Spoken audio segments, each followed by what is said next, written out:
Assalamualaikum warahmatullahi wabarakatuh. Pada kesempatan kali ini kita akan melakukan praktikum P5 tentang antiinflamasi. Tujuan dari praktikum kali ini adalah mempelajari daya antiinflamasi obat pada binatang dengan radang buatan. Jadi kita nanti pada praktikum ini akan mengidentifikasi efek dari antiinflamasi obat-obat yang akan kita uji dengan menggunakan hewan uji tikus, yang nantinya tikus itu akan kita buat mengalami inflamasi atau peradangan gitu ya. Untuk lebih jelas tentang apa itu inflamasi, bagaimana terjadinya inflamasi, ini kita akan lihat video terlebih dahulu. Tujuan dari sistem imun kita adalah memulai proses inflamasi supaya penjajah yang datang dapat diisolasikan atau dihancurkan, menyingkirkan puing-puing yang tersisa, dan proses penyembuhan dapat segera dimulai. Anggaplah suatu bakteri masuk ke tubuh kita melalui luka. Makrofag yang sudah siap di area tersebut akan mulai menelan bakteri-bakteri yang berusaha menyerang. Hampir secara langsung, sekelompok sel bernama mast cells atau sel mast yang mirip dengan basofil mengeluarkan zat kimia bernama histamin. Zat ini memicu dilatasi pembuluh darah di area tersebut sehingga jumlah darah yang menuju area itu akan meningkat. Yang berarti jumlah sel darah putih yang datang ke lokasi pun meningkat. Histamin juga mempunyai efek meningkatkan permeabilitas kapiler, yang berarti pori kapiler tersebut akan melebar dan sel darah putih lainnya dapat keluar dari pembuluh dengan lebih mudah, membantu teman seperjuangannya yang sudah bertarung terlebih dahulu. Selain itu, akan terjadi reaksi yang bernama pembengkakan. Secara medis dikenal dengan nama edema dan biasanya disebabkan oleh gradasi tekanan yang ada di antara kapiler yang tekanannya lebih tinggi karena dilatasi dan lokasi luka atau cairan interstisial yang mempunyai tekanan lebih rendah. Karena ini, cairan dari kapiler akan bocor ke tempat di mana tekanan lebih rendah dan menyebabkan bengkak di daerah tersebut. Sel-sel yang dibutuhkan untuk bertarung melawan penjajah sudah siap. Barisan pertama berisi neutrofil yang membantu membunuh lawan. Sel lainnya termasuk monosit yang berubah menjadi makrofag dalam 8 sampai dengan 12 jam. Neutrofil dan monosit akan membantu menghalangi infeksi dan bahkan jumlah neutrofil dapat menjadi 5 kali lipat dari jumlah normal dalam beberapa jam. Sekarang, di saat sel-sel yang bertarung telah mencapai lokasi luka, sel yang bertanggung jawab dalam menutup luka pun akan mulai bekerja. Ini termasuk faktor pembunuh. Pada dasarnya, setelah area luka yang didatangi bakteri dibersihkan oleh sel darah putih, yang harus dilakukan sisanya hanyalah regenerasi kulit dengan memperbaiki jaringan yang terluka.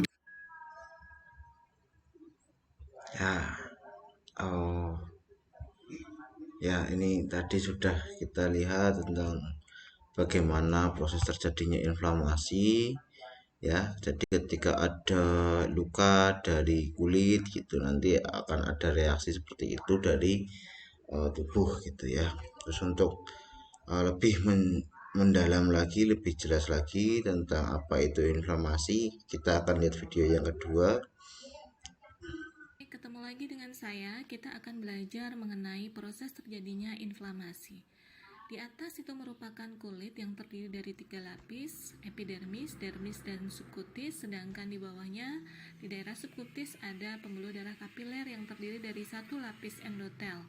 Apabila Anda terluka dengan benda yang tidak steril, maka akan ada mikroorganisme yang masuk, yang mana kemudian akan mengakibatkan makrofag itu mendatangi mikroorganisme tersebut dan melakukan fagositosis. Proses fagositosis yang dilakukan makrofag itu akan menginisiasi munculnya sitokain yang dilepaskan oleh makrofag menuju ke daerah endotel. Ketika sitokin itu masuk ke daerah endotel, dia akan mengaktifasi reseptor endotel yang kita sebut sebagai selektin. Selektin ini sensitif terhadap karbohidrat yang dimiliki oleh neutrofil, sehingga mengakibatkan neutrofil ketika adanya selektin yang teraktivasi akan berjalan menjadi lebih pelan. Selain itu, neutrofil juga memiliki reseptor yang disebut sebagai integrin, yang mana dia akan berikatan dengan reseptor yang dimiliki endotel yaitu ICAM. Adanya ikatan antara integrin dan ICAM akan menyebabkan neutrofil menjadi berhenti bergerak di daerah yang mendekati daerah yang luka. Kemudian daerah yang luka akan memunculkan bradikinin. Bradikinin adalah zat yang mampu melebarkan dinding endotel atau kita sebut sebagai hiperpermeabilitas, sehingga memungkinkan neutrofil itu menyusup keluar menuju daerah yang mengandung mikroorganisme dan melakukan proses fagositosis. Setelah itu, bradikinin itu pun juga akan mengaktifkan sel mas, di mana sel mas tersebut akan mengeluarkan histamin.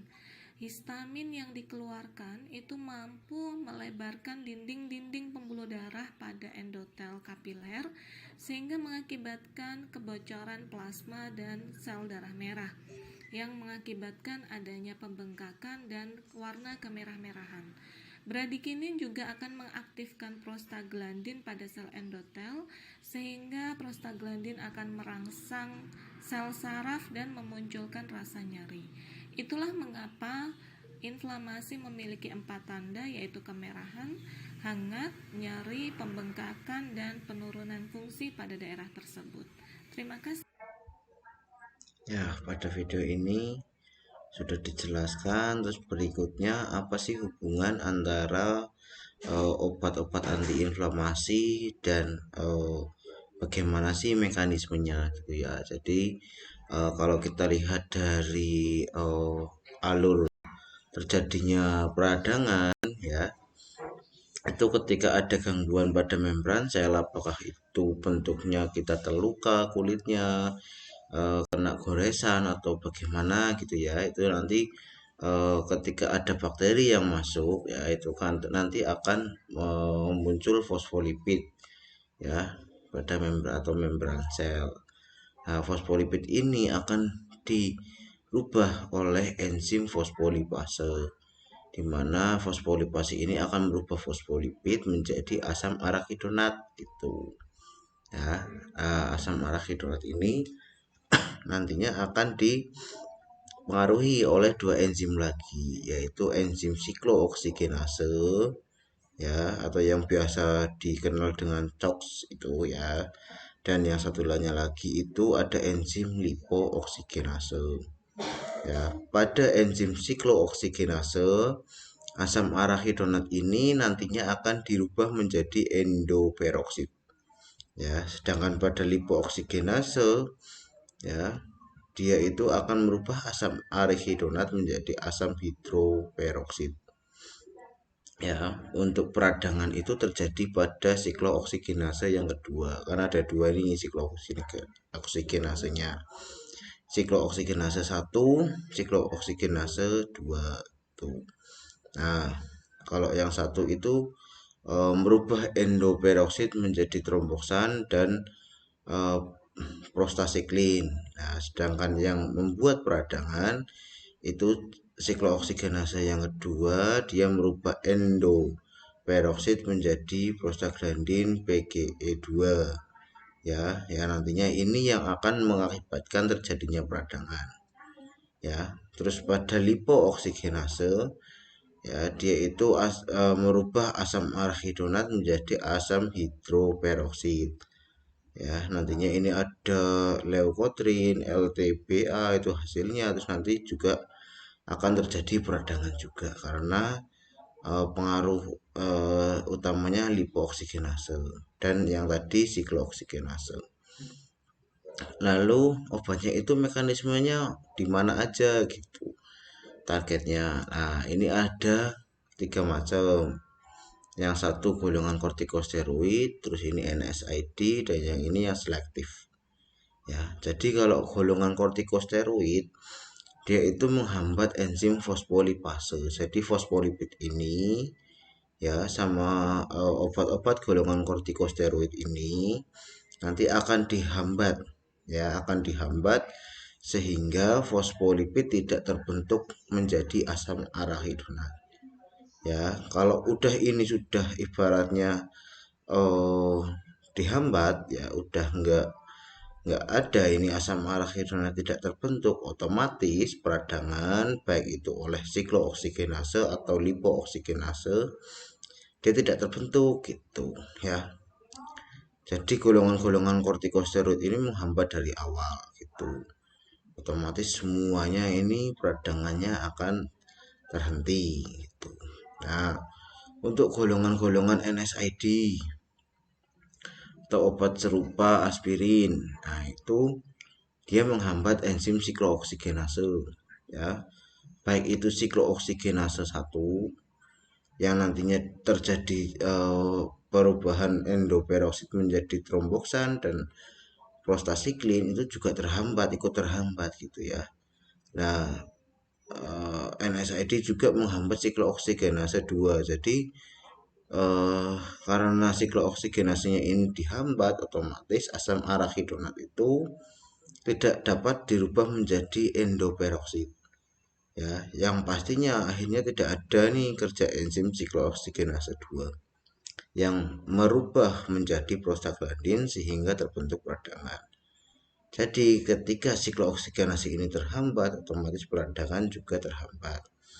Tapi NSAID tidak ke arah lipooksigenase ya. Nah, kalau yang siklooksigenase yang selektif, ini contohnya obat selekosip, itu dia langsung ke targetnya itu siklooksigenase 2 ya. Siklooksigenase 2 itu dia dihambat, otomatis endoperoksidnya tidak terbentuk menjadi prostaglandin ya, tidak dapat dirubah menjadi prostaglandin, maka dari itu tidak terjadi peradangan.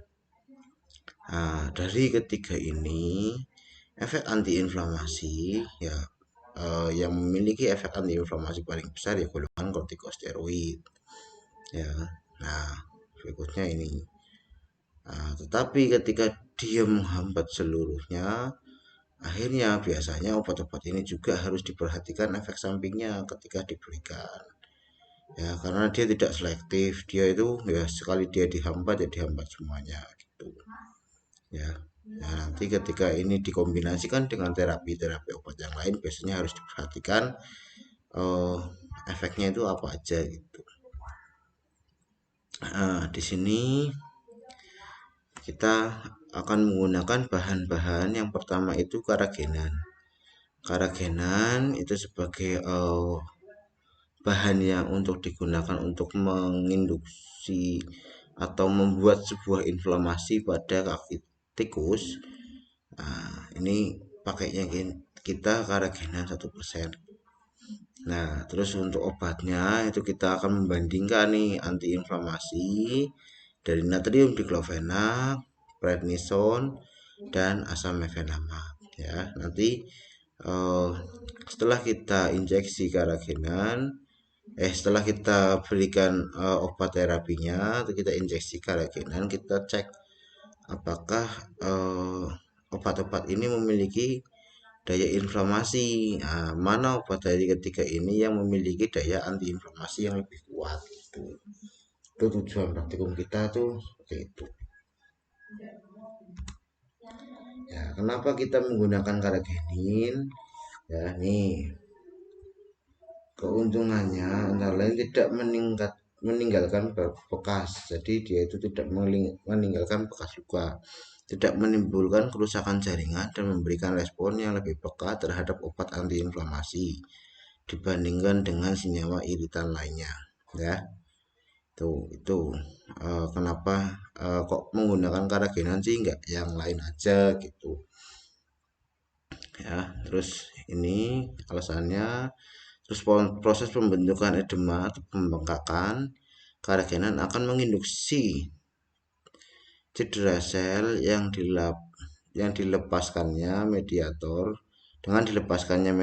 yang mengawali proses inflamasi. Edema yang disebabkan karena diinduksi karagenan dapat bertahan selama 6 jam dan berangsur-angsur menurun dalam waktu 24 jam.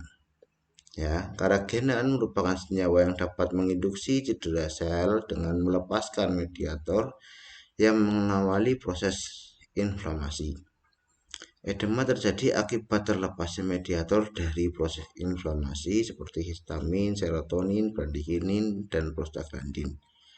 Edema yang disebabkan oleh injeksi karagenan diperkuat oleh mediator inflamasi, terutama prostaglandin E1 dan prostaglandin E2 dengan cara menurunkan permeabilitas vaskuler apabila pada permeabilitas vaskular itu sendiri. Nah, ini untuk alat-alatnya. Untuk alat-alatnya kita menggunakan plastimograf ya. Jadi ini untuk alat pengukur inflamasinya. Kita menggunakan plastimograf. Nah, alat-alat ini terdiri dari ini pipet ukur. Ini yang untuk mengukur seberapa besar volume dari inflamasi ya. Ini mengukur volumenya. Nah, biar kita lebih mudah untuk melihat seberapa besar volumenya, biasanya digunakan cairan pewarna ya. Terus untuk ini bejana ini isinya cairan raksa. Jadi prinsipnya gini, ketika si kaki tikus itu diinjeksi terus mengalami inflamasi ya, mengalami edema atau pembengkakan, dia ketika dicelupkan ke sini kan otomatis jumlah cairan raksa itu yang keluar kan semakin banyak, semakin besar edemanya, semakin banyak cairan raksa yang keluar. Nah, cairan raksa ini akan menekan cairan pewarna, sehingga cairan pewarna ini nanti akan naik ke atas ya. Nanti ini yang kita ukur gitu ya. Jadi kita menggunakan alat anti inflamasi dengan menggunakan plastimograf.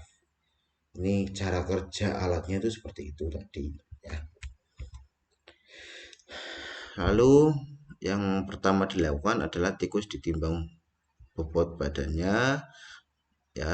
Ini tentunya untuk menghitung dosis pemberiannya ya, dan pada kedua kaki belakangnya diberi tanda sebatas lutut ya. Ini nanti tanda ini berguna untuk kita mau seberapa dalam mencelupkan kaki dari tikusnya gitu. Terus juga tanda itu juga berguna untuk ini tikus yang tadi di injeksi per oral obat misalkan natrium diklofenak. Yang warna ini untuk tikus yang diinjeksi asam mefenamat atau prednison gitu. Itu fungsi dari penandaan ya. Terus dilakukan perhitungan konversi dosis. Ini untuk perhitungan dosisnya, konversi larutan, jumlah obat yang harus diambil, volume obat yang akan diinjeksikan, dan dibuat larutan atau suspensi dari sediaan yang diperlukan ya. Ini seperti biasa, intinya setiap kali kita memberikan obat pada hewan uji ya, kita harus melakukan konversi dosis ya, karena obat-obat yang ada itu kan untuk manusia. Jadi ketika serta-merta tidak dihitung konversi dosisnya ya, nanti otomatis dosisnya akan terlampau tinggi gitu ya. Terus obat diberikan pada hewan uji melalui cara pemberian sesuai masing-masing kelompok ya. Hewan uji setelah mendapat perlakuan 15 menit kemudian, hewan uji atau tikus tersebut disuntikkan dengan karagenin ya. Terus lalu diamati, disuntikan kakinya itu ya. Terus lalu diamati dan dicatat volume udem yang terjadi setiap 30 menit selama 3 jam ya. Lalu kita catat hasilnya. Jadi nanti ini dicatat nih setelah diberikan karagenan ya secara injeksi pada telapak kaki tikus, itu nanti kan ada udem. Nah, udem itu nanti diukur di plastimograf ini ya. Nanti diukur ya, pada perlakuan praktikum ini diukur pada menit ke 30, 60, 90 dan 120 ya. Nanti kita ini perlakuannya. Kita nanti untuk kelompoknya ada 4 kelompok ya. Yang pertama itu kelompok kontrol ya. Fungsinya ya mungkin adik-adik udah pada tahu ya. Jadi setiap kali kita melakukan praktikum menggunakan hewan uji, biasanya dibutuhkan kelompok kontrol ya. Ada yang menggunakan kelompok kontrol kayak gini, ada yang kontrol negatif, kontrol positif gitu, itu juga ada. Jadi ketika kelompok kontrol itu biasanya tidak menggunakan obat ya. Terus kalau misalkan kelompok negatif juga prinsipnya sama, tidak menggunakan terapi obat gitu. Nah, ketika kontrol positif itu biasanya untuk membandingkan ketika kita mau membuat sediaan obat herbal. Nah, kita bandingkan obat herbal A, nah, dibandingkan dengan antiinflamasi natrium diklofenak. Nah, ini natrium diklofenak ini sebagai kontrol positif, itu bedanya ya antara kelompok kontrol negatif, kelompok kontrol positif, itu kayak gitu ya. Nah, ini nanti untuk kelompok kontrol pada kaki kiri dia diinjeksi Aquades 0,1 mili ya. Terus pada kaki kanan diinjeksi Carrageenan 1% ya. Terus untuk kelompok 1, 2 dan 3 perlakuannya sama ya, cuma dosisnya aja ini yang berbeda-beda. Untuk natrium diklofenak dosisnya 50 mg per 70 kg berat badan manusia. Untuk asam mefenamat 500 mg per 70 kg berat badan manusia. Untuk prednison 5 mg per 70 kg berat badan manusia. Perlakuannya diberikan secara peroral ya, tentunya kalau sudah dikonversi dosis, kalau sudah dibuat larutan gitu ya, nanti diinjeksi secara peroral.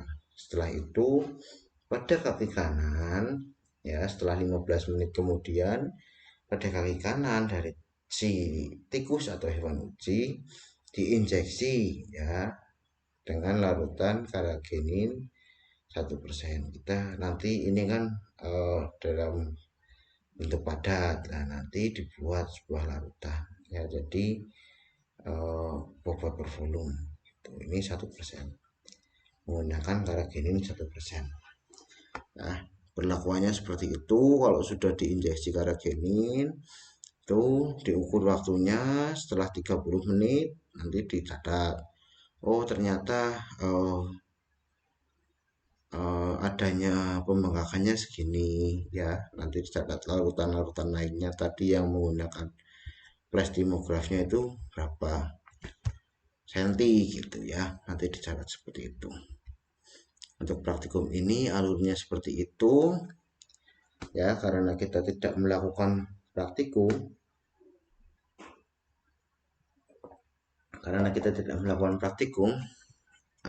hasilnya saya berikan hasil data simulasi, dimana di sini pada menit ke 0 ya, pada menit ke 0 kaki tikus dimasukkan ke dalam plastimograf ya, dalam alatnya ini ya, didapat 0,4 untuk tikus 1 dengan bobot 200 gram, tikus 2 dengan bobot 197 gram, tikus 1 untuk natrium diklofenak 198 gram, tikus 2 201 gram dan seterusnya. Nah, kok tikusnya cuma 2 Pak? Boleh nggak kalau saya mau menggunakan hewan uji 10 gitu? Ya boleh-boleh saja jawabannya, cuma nanti biasanya untuk penelitian ini ya, untuk penelitian selanjutnya ya enggak masalah kalau kita menggunakan jumlah sampelnya, replikasinya semakin banyak enggak masalah, cuma harus diukur normalitas dari hasilnya kita tuh normal enggak sih gitu. Jadi hasilnya kita tuh benar-benar akurat atau hasil bias gitu ya, pengaruh atau enggak sih dari pemberian tikusnya. Biasanya fungsi dari replikasi ini ketika hewan uji cuma 1 aja kan, apakah itu nanti dipengaruhi dari kondisi hewan uji atau dari kesalahan dalam injeksi, itu kan juga akan mengakibatkan hasil yang berbeda gitu atau hasil yang bias gitu. Nah, makanya ini fungsi untuk replikasinya ya. Ini nanti silahkan untuk dosisnya kan tadi bobot tikusnya ini sudah dipahami, nanti silahkan ditulis di hasil seberapa banyak dari obat natrium diklofenak yang diberikan untuk tikus kelompok 1 dengan bobot 198 gram, tikus kelompok 2 201 gram. Itu silahkan dihitung ya. Nah, terus ini hasilnya dapat ini ya. Dari hasil-hasil ini nanti dihitung nih persen kenaikan volume udemnya ya. Persen kenaikan volume udemnya itu nanti dihitung. Rumusnya ini persen kenaikan volume udem sama dengan VT min V0 per V0 dikali 100% ya. Ini salah ini ya. Jadi VT itu volume waktu dalam waktu gitu ya, dalam waktu tertentu. Nah, ini dikurangi V0 itu volume awal dibagi volume awal. Jadi ketika kita mau menghitung persen kenaikan volume udem ya untuk tikus natrium diklofenak pada menit ke-30 gitu ya. Di ini pada menit ke-30 ya didapatkan hasil 0,69 berarti 0,69 dikurangi 0,39 dibagi 0,39 dikali 100% didapatkan berapa persen ya. Itu persen kenaikan volume udemnya gitu ya. Nah, begitu pula kalau misalkan kita mau melihat obat asam mefenamat seberapa besar volume kenaikan udemnya ya, kenaikan volume udemnya pada menit ke-90 gitu. Nah, ini dapatkan 0,62 ya. 0,62 dikurangi 0,33 dibagi 0,33 dikali 100% ya. Itu nanti dicatat satu persatu ini ya, dicatat satu persatu. Nanti di rata-rata natrium diklofenak pada menit ke ini seberapa persen volume udemnya, pada menit ke menit ke 60 seberapa. Itu nanti di rata-rata total natrium diklofenak tikus 1 berapa, tikus 2 berapa, di rata-rata sama mefenamat di rata-rata, prednison di rata-rata, kontrol di rata-rata ya. Nanti dibandingkan. Nah, hasil dari kesimpulannya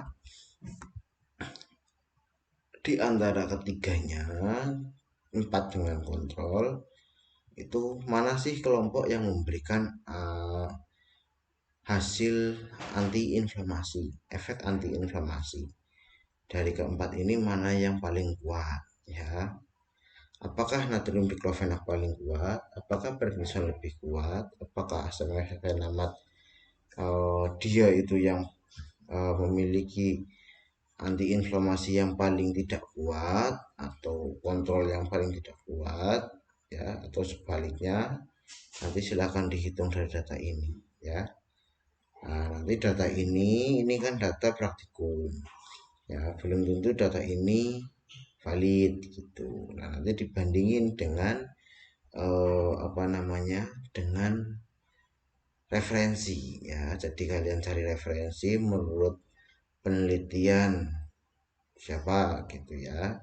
Pada tahun ini menyatakan bahwa natrium diklofenak memiliki antiinflamasi yang lebih kuat dari asam mefenamat gitu. Misalkan ada pernyataan itu. Nah, itu nanti dikaitkan nih dengan mekanisme dari obat antiinflamasi di sini. Kenapa dia lebih kuat antiinflamasinya? Dia natrium diklofenak itu masuk ke golongan mana gitu. Misalkan asam mefenamat masuk ke NSAID ya, dibandingkan dengan obat-obat kortikosteroid gitu ya. Nah, ini ya pasti lebih kuat yang kortikosteroid misalkan, karena dia menghambat enzim fosfolipase. Jadi dari awal sudah terhambat sehingga siklooksiggenase tidak terbentuk gitu ya. Nah, itu nanti penjelasannya seperti itu, silahkan dibuat. Ini ada tugas yang di modul ini. Setelah pemberian karagenin, mengapa volume uden diulangi 3 jam kemudian ya. Volume waktu yang optimum itu 3-4 jam kah atau gimana ya. Ini nanti ditulis tangan sendiri, nanti dikirimkan dalam bentuk fotonya nanti ditempel ke Word, terus nanti dibuatkan dalam bentuk PDF gitu ya. Ini untuk tugas yang kedua. Tugas yang ketiga nanti untuk materinya saya share ke Skalsa. Untuk tugas-tugasnya dan lain-lain akan saya share juga di Skalsa ya. Demikian dari saya, mohon maaf ketika ada kesalahan atau keterlambatan saya upload ya. Ini mohon maaf. Terima kasih. Wassalamualaikum warahmatullahi wabarakatuh.